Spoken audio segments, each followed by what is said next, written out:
Hello, friends. Welcome to Adventures in Pixieland. My name's Amy. I'm an ordained minister, and we're in Bible study. We are in the Niv, and we're in the book of Judges, and we are in chapter 17. This chapter has got the heading of Micah's Idols. It's no good. Idols are no good. Now, a man named Micah from the hill country of Ephraim said to his mother, "The 1,100 shekels of silver that were taken from you, about which I heard you utter a curse, I have that silver with me. I took it." Then his mother said, "The Lord bless you, my son." When he returned the 1,100 shekels of silver to his mother, she said, "I solemnly consecrate my silver to the Lord for my son to make a carved image and cast idol. I will give it back to you." So he returned the silver to his mother, and she took 200 shekels of silver and gave them to the silversmith, who made them into an image and the idol, and they were put in Micah's house. Now this man, Micah, had a shrine, and he made an ephod, E-P-H-O-D, and some idols, and installed one of his sons as priest. In those days, Israel had no king, and everyone did as he saw fit. A young Levite from Bethlehem in Judah, who had been living with the clan of Judah, left that town in search of some other place to stay. On his way, he came to Micah's house in the hill country of Ephraim. Micah asked him, "Where are you from?" "I am a Levite from Bethlehem in Judah," he said, "and I am looking for a place to stay." Then Micah said to him, "Live with me and be my father and priest, and I will give you 10 shekels of silver a year, your clothes and your food." So the Levite agreed to live with him, and the young man who was to him was to like one, and the young man who was to him like one of his sons. Then Micah installed the Levite, and the young man became his priest and lived in his house. And Micah said, "Now I know that the Lord will be good to me, since this Levite has become my priest." So, if you want to find out how anything else goes, you're gonna have to hang out. Come back for the next video, friends. Hello, friends, and welcome to Adventures in Pixieland. My name's Amy. I'm an ordained minister, and we are in Bible study. We are in the Niv, and we are in the book of Judges, and we are in chapter 18 of Judges in this video. Danites settle in Laish, Laish. In those days, Israel had no king. And in those days, the tribe of the Danites was seeking a place of their own where they might settle, because they had not yet come into the inheritance among the tribes of Israel. So the Danites sent 5 warriors from Zoar and Eshtaol to spy out the land and explore it. These men represented all their clans. They told them, "Go and explore the land." The men entered the hill country of Ephraim and came to the house of Micah, where they spent the night. When they were near Micah's house, they recognized the voice of the young Levite. So they turned in there and asked him, "Who brought you here? What are you doing in this place? Why are you here?" He told them what Micah had done for him, and he said, "He hired me, and I am his priest." Then they said to him, "Please inquire of God to learn whether our journeys will be successful." The priest answered them, "Go in peace. Your journey has the Lord's approval." So the 5 men left and came to Laish, Laish, where they saw the people were living in safety like the Sidonians, Sidonians,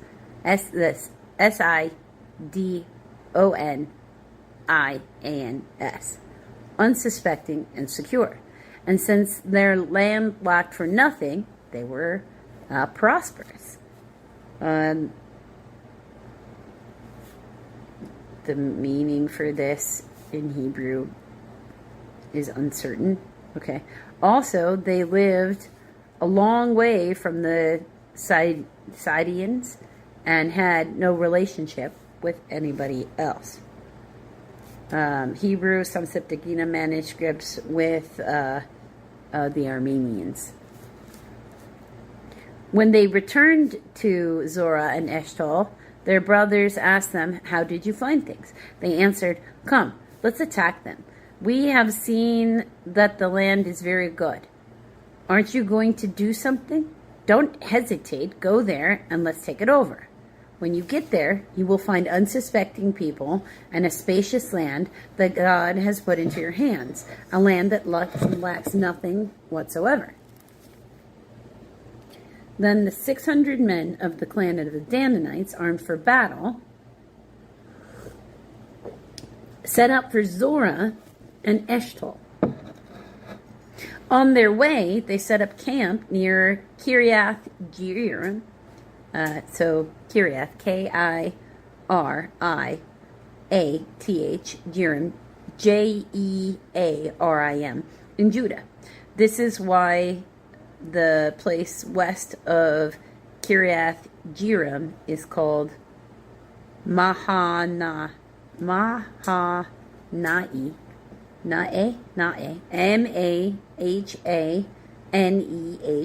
Dan.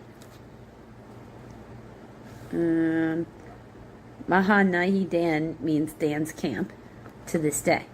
From there, they went on to the hill country of Ephraim and came to Micah's house. Then the 5 men who had spied out the land of Laish said to their brothers, "Do you know that one of these houses has an ephod, other household gods, a carved image, and a cast idol? Now you know what to do." So they turned in there and went to the house of the young Levite at Micah's place and greeted him. The 600 Danites, armed for battle, stood at the entrance of the gate. The 5 men who had spied out the land went inside and took the carved image, the ephod, and the other household gods and cast idols, while the priest and the 600 armed men stood at the entrance to the gate. When these men went into Micah's house and took the carved image, the ephod, and the other household gods and cast idol, they said to the priest, the priest said to them, "What are you doing?" They answered him, "Be quiet. Don't say a word. Come with us and be our father and priest. Isn't it better that you serve a tribe and the clan in Israel as a priest rather than just one man's household?" Then the priest was glad. He took the ephod and the other household gods and the carved images and went along with the people. Putting their little children, livestock, and their possessions in front of them, they turned away and left. When they had gone some distance from Micah's house, the men who lived near Micah were called together and overtook the Danites.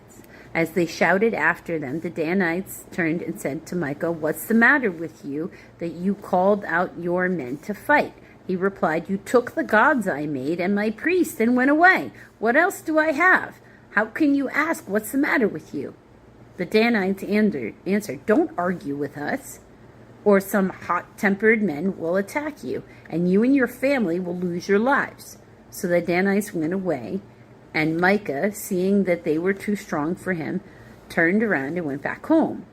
Then they took what Micah had made and his priest and went on to Laish against a peaceful and unsuspecting people. They attacked them with the sword and burned down their city. There was no one to rescue them because they lived a long way from Sidon and had no relationship with anyone else. This city was in the valley near Beth Rehob, Rehob. The Danites rebuilt the city and settled there. They named it Dan after their forefather Dan, who was born to Israel, through the city used to be called Laish. There, the Danites set up for themselves the idols, and Jonathan, son of Gershom, the son of Moses, D, an ancient Hebrew scribal tradition, some Septuagint manuscripts or Vulgate, Masoretic texts, Manasseh. That's an interesting thing. And his son were the priests for the tribe of Dan until the time of captivity of the land. They continued to use the idols Micah had made all the time. The house of the god was in Shiloh. So that's not good. So you understand that when there's not supposed to be any idols, and it's a Levitical priest who was worshiping to household idols, right? And then an entire tribe that then adopted it. It's an interesting thought. Now, I'm going to say that there are what I'm going to call biblical and Torah experts who say that Judaism didn't start becoming Judaism as we know it today until after the Babylonian exile, when the Jewish people fully believed that they were being punished by God for worshiping multiple idols. And that's why they were away from their land. So, that does come into play. Until the next video, friends.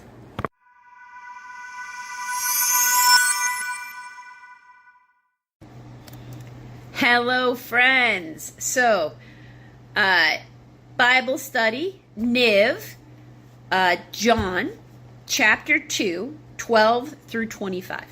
This one's Jesus clears the temple. After this, he went down to Capernaum with his mother and brothers and his disciples. Okay? There they stayed for a few days.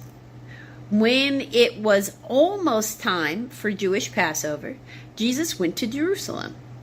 In the temple courts, he found men selling cattle, sheep, and doves, and others sitting at tables exchanging money.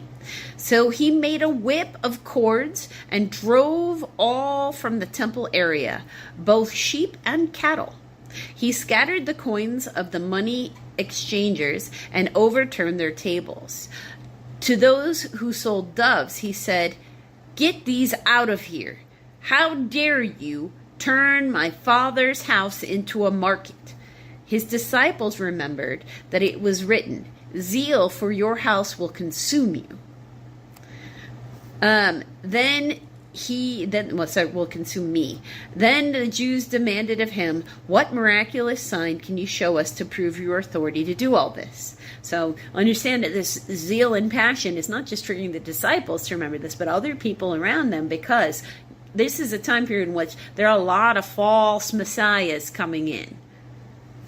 Usually false prophets is how that it's going to, because it's always been, people knew that the Messiah would be a prophet, because every one of their leaders who could, in their warrior king world, wield the Ark of the Covenant were prophets. They all had the ability to have visions. They were psychics. It's just they're prophets because they're listening directly to the Lord, not just picking up some general broadcast. Jesus answered them, "Destroy this temple, and I will raise it again in 3 days." Then the Jews replied, "It has taken 46 years to raise this temple, to build this temple, and you're going to raise it in 3 days." But the temple he had spoken of was his body. After he was raised from the dead, his disciples recalled what he had said. Then they believed the scripture and the words that Jesus had spoken. Now, while he was in Jerusalem at the Passover feast, many people saw the miraculous signs he was doing and believed in his name. But Jesus would not entrust himself to them, for he knew all men. He did not need man's testimony about man, for he knew what was in man. Now, there's a couple of different things, because we're going to focus a lot down there. We talked about the money changing hands thing when we went over it in Luke.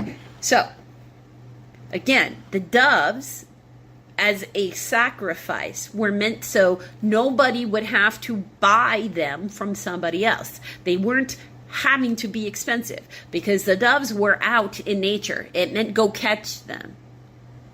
Go catch them so you could go do your penance, because you had to put work into it. And by being able to buy them and buy them at the temple, so you don't have to go chase anything. You don't have to do the work of penance. You don't have to try to keep any of this stuff. You can just give money. Assuming that that was meant to be a case of, if nothing else, worse comes to worse and you just don't have it in you to be able to go do that, you have this as a last resort. Because the sacrifice of the animals, because if you go back into the Old Testament, when they were sacrificing these animals, they're tossing their blood all over the tabernacle.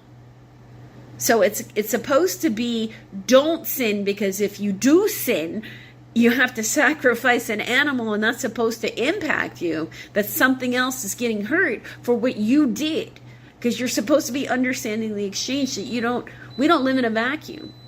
Every choice of what we decide to do or not do affects other people around us. It creates a ripple of energy. Your negativity can hurt other people even if you don't say anything to them, because your bad mood can put other people in bad moods. But your good energy can put people into amazing places, and you can pull people out of negativity by putting your good energy into the world.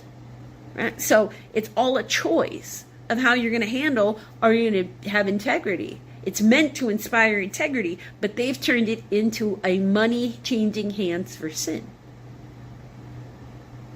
Of course he's not going to like that. That's not how it works. If you're not making a change to your daily life after you realize that you've done something that you're supposed to be doing so that you don't do that thing again, you're not alchemizing the wound. You're not ascending. You're not becoming a better person. All of it is meant to help you become a better person. So if it's taking you down roads in which you are harming others, then you're not following the right path. You're listening to the opposition, and you need to realign yourself with the love vibration, because that's what he's trying to get you to be, the best person that you can be in any one given moment. And that's really all you're going to be able to handle. And then it's also in this thing to understand that emotions are not bad. How you express the emotions and the purpose behind expressing the emotions matters. Jesus is angry for what's being desecrated in his Father's house, the lack of intention. God was angry with how this was being handled in the first place, because it wasn't. People weren't becoming better people. The opposite was happening. I mean, it was very savage during that time period of history everywhere. Not just in this place, but everywhere in the world, because people were more animal still than human. You have to try to think of it like the evolution of not just becoming flesh to human state, but soul to human state. Because that's what we're doing when we're fighting our more basic instincts to treat people as if they're not our adversary, but our friend. Because this is what we're supposed to be doing in the first place. Now down here, at the very bottom, what Jesus did not entrust himself to them, because he could see into the heart of man. He saw their intentions behind their words. There was reading the energy behind the energy. This is an instinct we all have. It's baked into us. We call it our gut intuition. And again, it's okay. We even admire people who follow their gut. We just don't all acknowledge that we have it. He speaks to us through it. He'll use whatever energy is around to make us understand better. So follow those gut instincts. If something feels exceptionally wrong, it's wrong. You don't need to have any other reason for it. He's let you know it's wrong. It's only when you try to find ways to justify the I don't want to that you end up getting into murky ground. You don't need to. If it doesn't feel right to you, honor those emotions. It doesn't feel right to you. And move on. Anybody who tries to force it means that, they don't really respect you as a person. Anyway, giant red flag. Giant red flag. If they don't respect your decisions or your right to be not wanting to.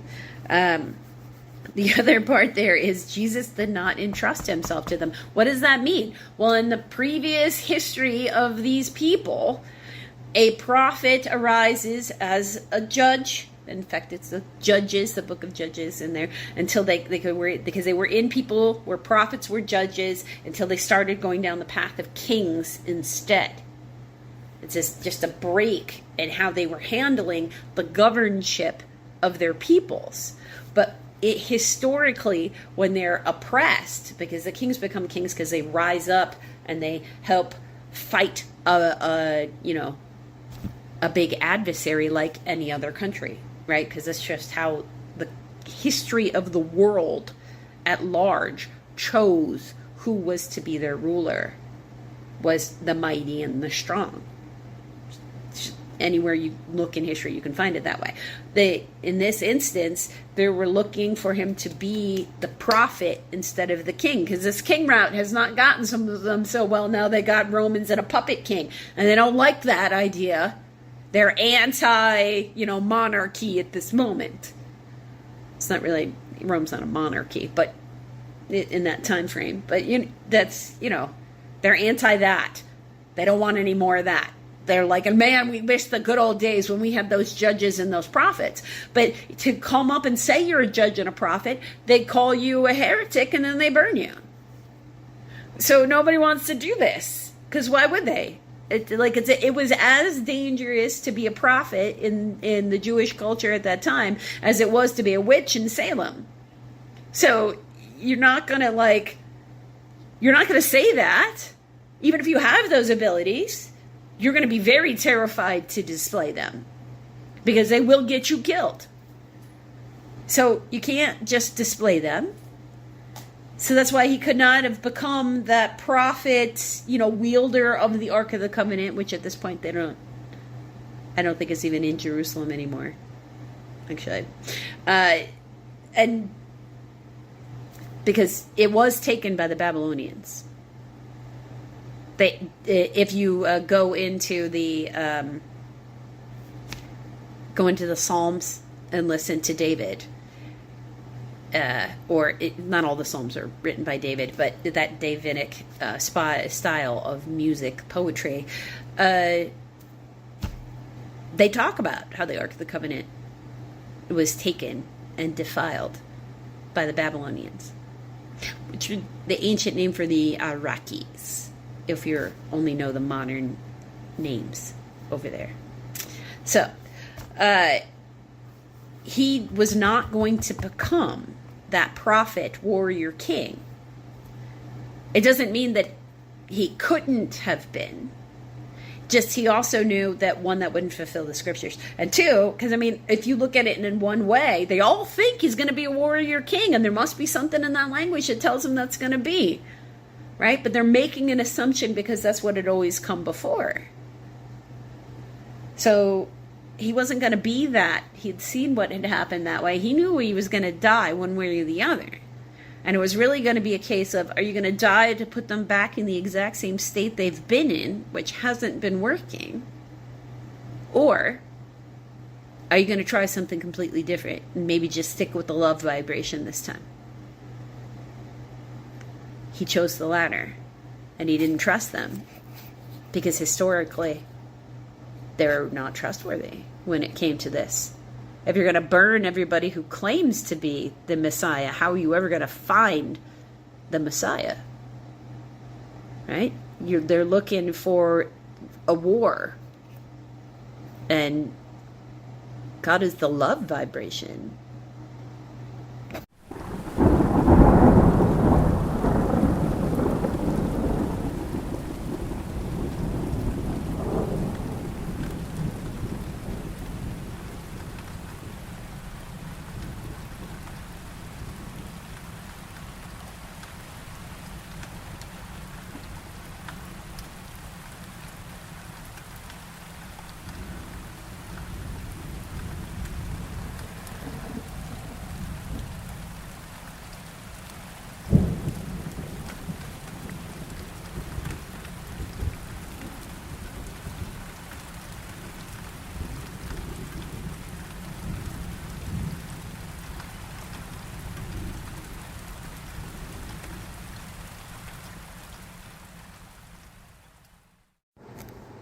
Hello, friends, and welcome to Adventures in Pixieland. My name's Amy.